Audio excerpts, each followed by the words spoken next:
Hello, we are back.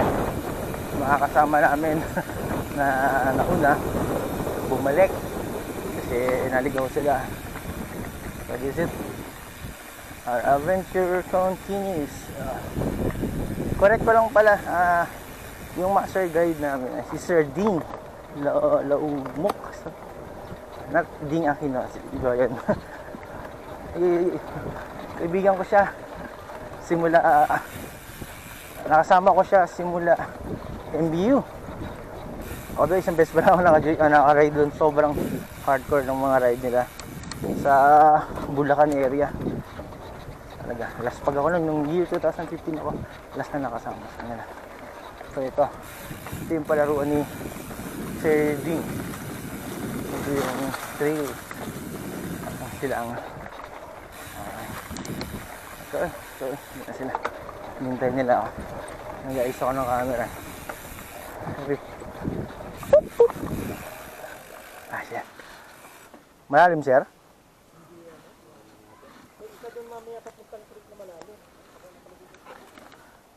Yases pa ni sir. Track read. Saan ba yung dati nyo?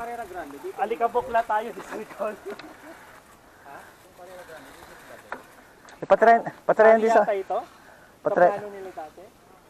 Meron lang Humps. meron konting Para sa mga enduro rider. Konting pero dito ang sa baba.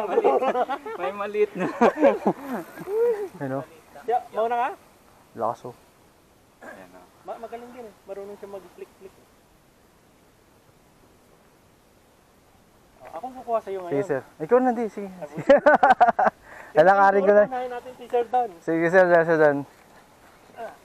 Kukuha tayo ng technique Let's learn from the master himself. yung kunan.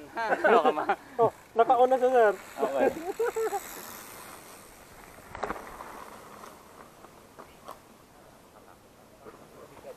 Babaan. Hindi, binaba ko na alangalin no. So sir, ako babain ko na lang yan. Alanganin ko,